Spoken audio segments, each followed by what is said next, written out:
Welcome to the Deep Dive. Today we're tackling a really crucial hurdle for anyone dreaming of studying in the UK. That's right, the CAS interview. Exactly, the Confirmation of Acceptance for Studies interview. It's not just another chat, is it? Not at all. It's where your chosen university really assesses if you're, a serious, well-informed student. Okay, let's unpack this a bit. Well, what's fascinating here is that while it's not the visa interview itself, doing well in the CAS interview, it hugely influences your whole journey. Right. It's the university's way of making sure you really get what you're signing up for, your commitments, your goals, which brings up a key question. Beyond just knowing the answers, how can you sort of strategically prepare? How do you show that genuine intent clearly and confidently? Exactly. And to give you a real taste of what to expect, we've actually got a simulated CAS interview lined up. Oh. Yeah, we'll walk you through the common questions, look at what makes a good response. Using a student example, Rahul Mehta. He's aiming for a master's in business analytics at the University of Hertfordshire. Okay. Think of this as like your shortcut to understanding the whole process, inside and out, from the interviewer's viewpoint, too. That's right. So let's set the scene a little. We're talking about Rahul Mehta from Ahmedabad in India. Right. Finished his bachelor's in computer science back in 2022 from Gujarat University. And he's clearly got this passion for data, for analytics, which naturally leads him to wanting a master's in business analytics. Makes perfect sense. All right, so the first question they usually hit you with, and it's often the most crucial, why did you choose this specific university? Now, this is where I think a lot of applicants give really generic answers that just don't cut it. Absolutely. What's the real trap here? And how did Rahul, in our example, manage to kind of cut through that noise and make a genuine impact? That's a great point. The trap is exactly that, being vague. Saying, oh, it's a good university, or I heard good things. It's just not enough. Right. The real insight, the thing to grasp, is that the university isn't just looking for someone who wants to study there. They want someone who's really investigated their specific program, their specific career path connection. Okay. Rahul didn't just say, it's a good course. He got specific. Yeah. He talked about how particular modules like predictive analytics, data mining, business strategy directly supported his future ambitions. Ah, okay. He connected the dots. Precisely. He highlighted the practical structure, the industry focus, the employer links, even mentioned the diverse student body, the academic support, all that detail. It signals commitment, real understanding. Yeah. It completely sets him apart from applicants who might just be, casting a wide net without really looking closely. Okay, so nail the specifics for that university. Then the interview often zooms out a bit, right? Yeah. To the bigger picture. Why the UK? Why not study in your home country? Yes, that's a standard one. It sounds simple, but I bet it can be tricky. How did Rahul handle that one? What's the interviewer really trying to figure out with that question? Well, they want to see a clear, coherent reason for choosing international education. It shouldn't sound like a whim or like you're just trying to get away from something back home. Right, makes sense. Rahul's response was strong because he touched on, the UK's reputation, world-class education, degrees recognized globally. He also emphasized the structure that one-year master's is often very time-efficient, cost-effective compared to other places. That's a big plus. Yeah, definitely. And crucially, he mentioned the post-study work visa, the chance for a global work experience. That shows he's thinking long-term, strategically. Yeah. His decision isn't just impulsive. Got it. A well-thought-out plan. Now, they also often ask about other universities you applied to. This feels like it could trip you up, make you sound indecisive. It can feel like that. How did Rahul handle mentioning the University of East London and West England while still making it clear Hertfordshire was his top choice? Yeah, this question is really about checking your due diligence. Did you actually research properly, and are you genuinely committed to this place now? Okay.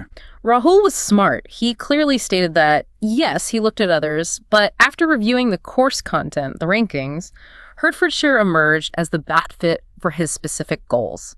So it doesn't sound indecisive then? Not at all. It makes him sound like a discerning student, someone who did their homework, weighed the options, and made an informed choice. It actually reinforces his interest in Hertfordshire. Right. That makes sense. Yeah. It shows the process. Exactly. Now, this brings up another point. How well do you actually know your chosen academic path? Interviewers will definitely dig into the course specifics. Not a nitty-gritty. Yep. Rahul was asked to explain the course structure, the modules.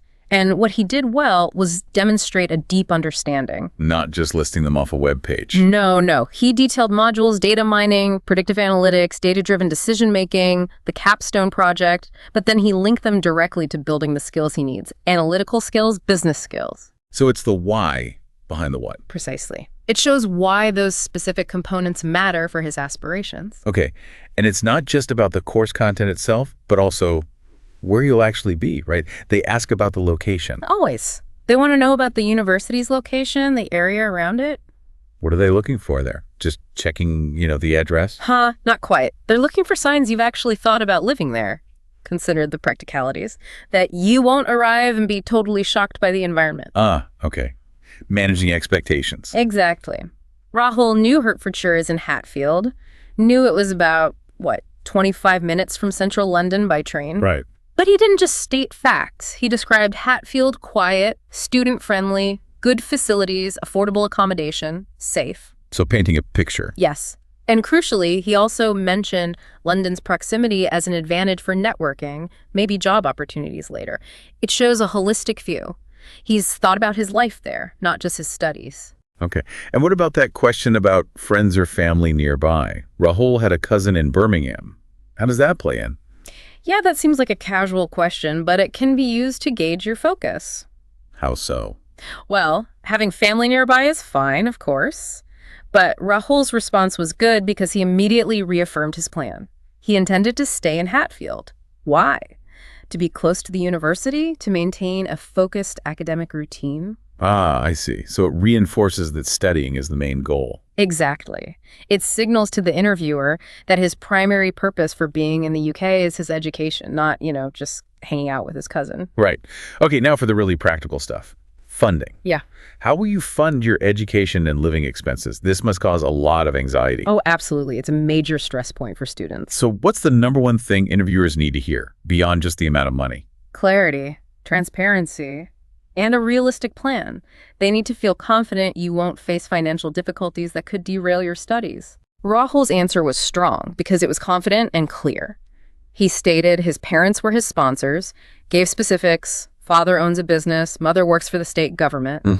And then, critically, he confirmed they had the required funds prepared, bank statements submitted, showing enough balance according to the UKVI guidelines. So showing proof and preparation. Exactly. Preparation and transparency. It just removes any doubt or worry on their end. And what about part-time work? Well, lots of students plan on doing that.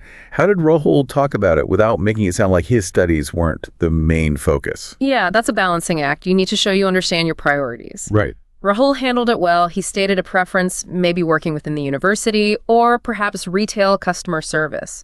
He framed it positively, developing soft skills, earning extra money. Okay. But, and this is the crucial part, he explicitly said his studies would always remain the top priority. Any work would have to fit around that. It shows maturity and a clear understanding of the student visa conditions. Understood. Speaking of conditions, understanding your responsibilities as a student visa holder is vital, right? They test that. Oh, absolutely. It's critical.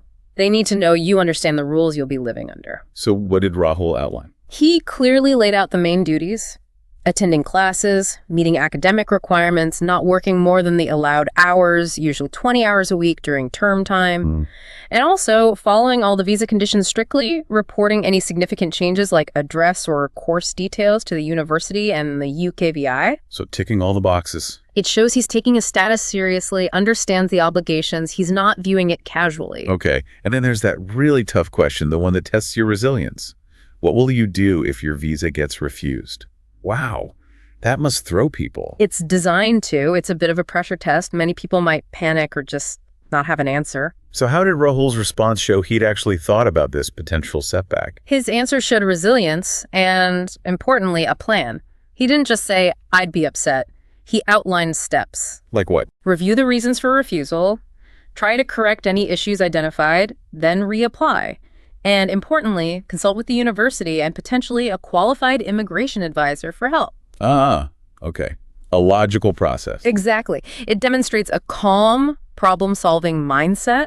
It tells the interviewer this person is serious, they're determined to make this happen, even if there are hurdles. It speaks volumes about his commitment. That's a great way to handle a negative question. Okay, finally, looking ahead, post-graduation plans. Why is this so important for the CAS interview? Because it's absolutely key to demonstrating what they call genuine student intent. Your goal is primarily education, leading to something afterwards. Right, not just using the student visa for other reasons. Precisely. Rahul's articulation here was spot on. He mentioned applying for the graduate route that lets graduates work in the UK for 2 years. Great way to get experience. Very common goal. Yes, but importantly, he also detailed his long-term goal, eventually returning to India, working in the analytics field there, maybe for a multinational, maybe even starting his own consultancy one day. So connecting the UK experience back to a future in his home country. Exactly. It creates a clear narrative. It shows the study in the UK as a stepping stone in a well-thought-out career path. It demonstrates clear purpose. Okay, so pulling all this together, what does Rahul's experience really mean for you, the listener, preparing for this? It sounds like preparation is everything. It is, but it's more than just memorizing answers. Rahul's interview was a masterclass in preparation, yes, but also in strategic thinking. How so? The university wants clear, honest, well-prepared answers, sure.